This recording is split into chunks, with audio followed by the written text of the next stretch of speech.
नमस्कार। मैं राकेश गुणवंत तामनकर आप सभी का मेरे इस वीडियो चैनल के ऊपर स्वागत करता हूं।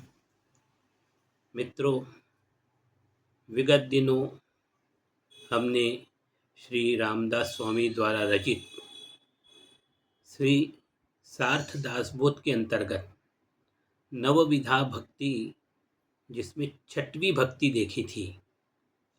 आज हम सार्थ दासबोध के अंतर्गत नवविधा भक्ति में सातवीं भक्ति यानी दास्य भक्ति को समझने का प्रयास करेंगे।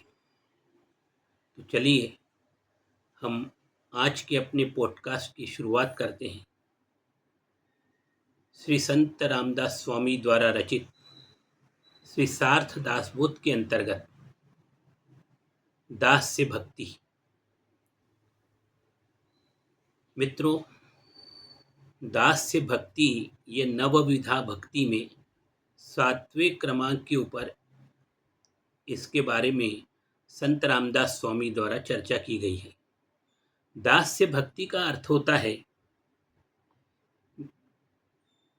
ईश्वर की सेवा करना, समग्र प्रकार से मन लगाकर ईश्वर की सेवा करने को दास्य भक्ति कहते हैं।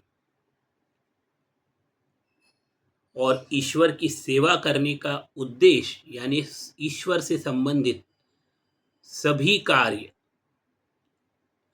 जो अत्यंत छोटे से छोटे कार्य हो सकते हैं, निम्न स्तर के अत्यंत छोटे से छोटे कार्य होते हैं, उनको भी अपने बड़कपन, अपने अहम भाव को भूलकर सदैव करने के लिए तत्पर रहना चाहिए और करना चाहिए।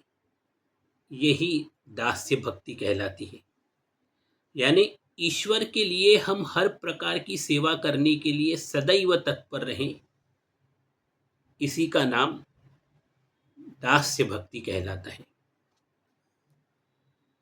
संत रामदास स्वामी कहते हैं कि भगवान की जयंती जैसे रामनवमी, कृष्ण जयंती, साधु संतों की जयंती, नरसिंह भगवान का प्रकट दिन, दुर्गा जी के नवरात्रि के दिन, दिवाली, लक्ष्मी पूजन का दिन, ये जितने भी हमारे प्रमुख हिंद सनातन धर्म के भगवान से संबंधित दिन हैं, इन सभी जयंतियों को और सभी त्योहारों को अत्यंत धूमधाम के साथ बड़े पैमाने पर मनाना चाहिए।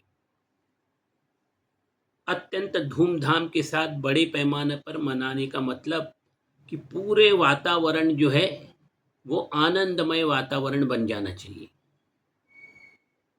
संत रामदास स्वामी कहते हैं कि ये आनंद उत्सव इतना उत्तम और इतना उच्च कोटि का होना चाहिए कि स्वर्ग से यदि भगवान भी नीचे देखें कि लोग हमारी जयंती किस प्रकार मना रहे हैं, तो वो भी आश्चर्यचकित हो जाएं। इतना सुंदर जयंती और त्योहारों का पर्व ये हमको मनाने चाहिए। संत रामदास स्वामी कहते हैं कि भगवान का ऐसा वैभव बनाए रखना चाहिए, और इसके अलावा यदि कोई छोटा मोटा हल्का कोई भी काम हो, भगवान से संबंधित कोई भी काम हो, तो उसे भी हमें बड़ी शीघ्रता और निपुणता के साथ, बड़े सहजता के साथ पूरा कर देना चाहिए। हर समय आने वाली परिस्थिति को संभालने के लिए सदैव सतर्क होना चाहिए। यानी भविष्य में हमें ये काम किस प्रकार और अच्छे प्रकार से हम कर सकते हैं, इसके लिए हमें हमेशा तत्पर होना चाहिए। संत रामदास स्वामी कहते हैं कि जिस अवसर पर जो काम करना है वो उसी अवसर पर ही पूरा होना चाहिए, उसमें आगे पीछे नहीं होना चाहिए, समय पर पूरा होना चाहिए हर काम। इस प्रकार की सभी सेवा भगवान को अत्यंत प्रिय है। भगवान क्या है कि समय के साथ जो आप उनकी सेवा करते हो, जिस समय जो सेवा करनी है, यदि ठीक उसी समय पे आपने वो सेवा भगवान को प्रदान की, तो भगवान इससे अत्यंत ज़्यादा प्रसन्न हो जाते हैं, प्रभावित होते हैं। जब जिस चीज़ की आवश्यकता हो, उसे प्रेम और तत्परता के साथ आगे बढ़ाना चाहिए। भगवान की सेवा के लिए आपको जिस चीज़ की आवश्यकता हो, बड़े प्रेम के साथ उस चीज़ को भगवान के लिए आगे बढ़ाना चाहिए, उनको अर्पण करने के लिए आगे बढ़ना चाहिए। संत रामदास स्वामी कहते हैं कि जैसे हम जब पूजा करते हैं, तो हमें पैर धोने के लिए जल की आवश्यकता होती है, भगवान को स्नान कराने के लिए जल की आवश्यकता होती है, आचमन करने के लिए जल की आवश्यकता होती है। चंदन, सुगंधित द्रव्य और सुगंधित उनको करके वस्त्र, उत्तम रेशमी वस्त्र, नाना प्रकार के आभूषण, अलंकार, बैठने के लिए भगवान के लिए और स्वयं को बैठने के लिए एक सुंदर आसन, हाथ पैर धोने के लिए जल की व्यवस्था होनी चाहिए,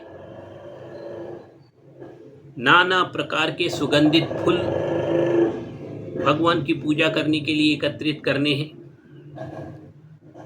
धूप दीप और नाना प्रकार के नैवेद्य, फल इत्यादि, ये जो सब सामग्री भगवान को अर्पण करनी है, पूजा के पूर्व में ये सर्व सामग्री एकत्रित करने के लिए स्वयं यदि इसके लिए प्रयास किया जाए, तो इसको दास्य भक्ति के अंतर्गत आता है। संत रामदास स्वामी कहते हैं कि भगवान अथवा भगवान की जो मूर्ति, जिसको हम विग्रह कहते हैं, उनको रात्रि में आराम करने के लिए, दिन में आराम करने के लिए एक सुंदर स्थान होना चाहिए, जहाँ पे उनका पलंग रखा हो, जिस पे सुंदर धुली हुई चादर होनी चाहिए, बगल में एक टेबल पर पीने का पानी, सुगंधित पानी, ठंडा जल, उस वहाँ पर सुगंधित अगरबत्ती लगी हुई होनी चाहिए।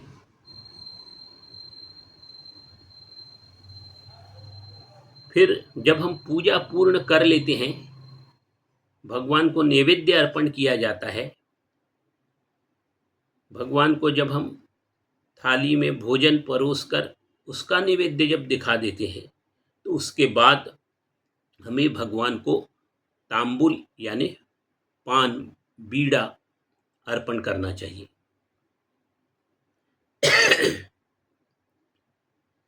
और हमेशा ईश्वर के समक्ष पूर्णतः लीन अवस्था में होकर भगवान के सामने रस में सुंदर गायन प्रस्तुत करना चाहिए, भजन करना चाहिए।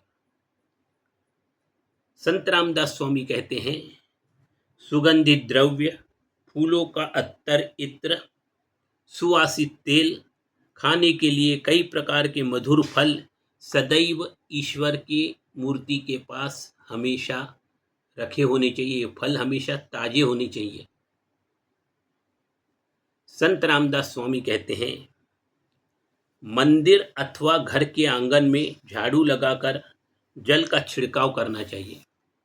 दास्य भक्ति में मंदिर में झाड़ू लगाना, जल का छिड़काव करना, वैसे ही उसी प्रकार घर में जो मंदिर बना है उसमें साफ सफाई करना, गोबर से लीपना, झाड़ू लगाना, जल छिड़काव करना आंगन में, ये सब दास्य भक्ति के अंतर्गत काम आते हैं। संत रामदास स्वामी कहते हैं, जो जो लोग दर्शन के लिए आए, उन सभी की आत्मीयता से कुशल क्षेम पूछकर उनका हमेशा आदर सत्कार किया जाना चाहिए। उनका प्रेम पूर्वक आतिथ्य सत्कार करना चाहिए। यही दास्य भक्ति है। यानी आपके घर में अथवा मंदिर में जो भी भक्त भगवान का दर्शन करने के लिए आते हैं तो उनका बड़ा प्रेम पूर्वक प्रकार से आतिथ्य सत्कार किया जाना चाहिए। उनसे उनकी कुशल क्षेम हमेशा पूछी जानी चाहिए। उनका आतिथ्य सत्कार इतना उत्तम दर्जे का होना चाहिए कि हमारे यहाँ आने वाला, भगवान के दर्शन करने के लिए आने वाला प्रत्येक भक्त प्रसन्न होकर हमारे घर से वापस लौटना चाहिए। संत रामदास स्वामी कहते हैं, जिससे सभी हृदय को संतोष मिले, इस प्रकार करुणायुक्त स्तुति पूर्वक वाणी बोलनी चाहिए। संत रामदास स्वामी कहते हैं कि स्तुति पूर्वक वाणी बोलने से यदि आप दूसरे की हमेशा तारीफ करोगे तो तारीफ सुनना सबको अच्छा लगता है। किसी की आप बुराई करोगे तो वो बुराई लोगों को अच्छी नहीं लगती। किसी के यदि दोष आप उसको बताओगे तो वो उसे अच्छा नहीं लगता। लेकिन किसी की आप तारीफ करोगे, उसके गुणों का गुणगान करोगे तो वो उसको बहुत अच्छा लगता है। उससे वो अपने आप को बहुत प्रसन्न अनुभव करता है।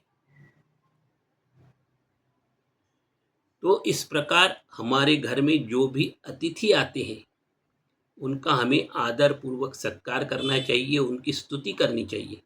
जिस प्रकार हम भगवान की स्तुति करके भगवान को प्रसन्न करते हैं, उसी प्रकार अतिथि की भी स्तुति करके उसको हमेशा प्रसन्न मुद्रा में ही हमें घर में रखना चाहिए।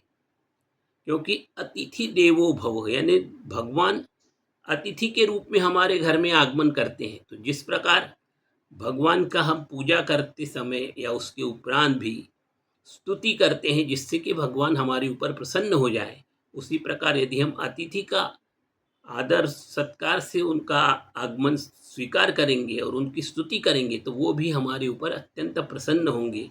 एक प्रकार से हमारे ऊपर हमारे इष्ट देवता प्रसन्न हो जाएंगे। हमेशा मीठी वाणी का प्रयोग करना चाहिए। किसी को भी अपने वाणी से आहत नहीं करना चाहिए। जिससे भी आप बात करें हमेशा मीठी वाणी में ही हमें बात करना चाहिए।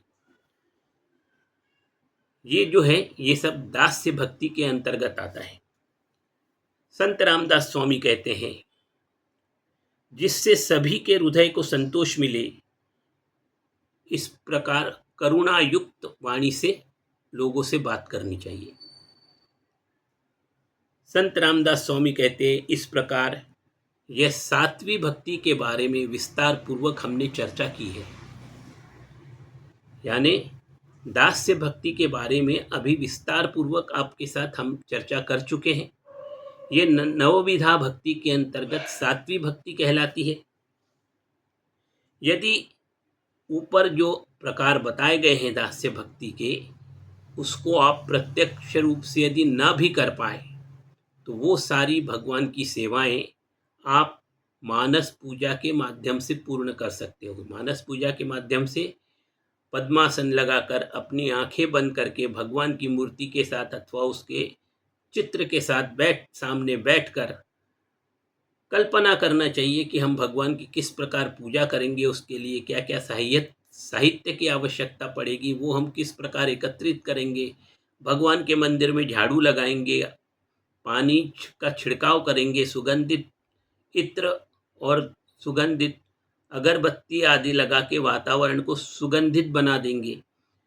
पूजा होने के बाद भगवान को महानैवेद्य अर्पण करेंगे, यानी थाली में भोजन बनाकर वो उस भगवान को अर्पण करेंगे। और उसके उपरांत भगवान को बीड़ा अर्पित करेंगे, पान।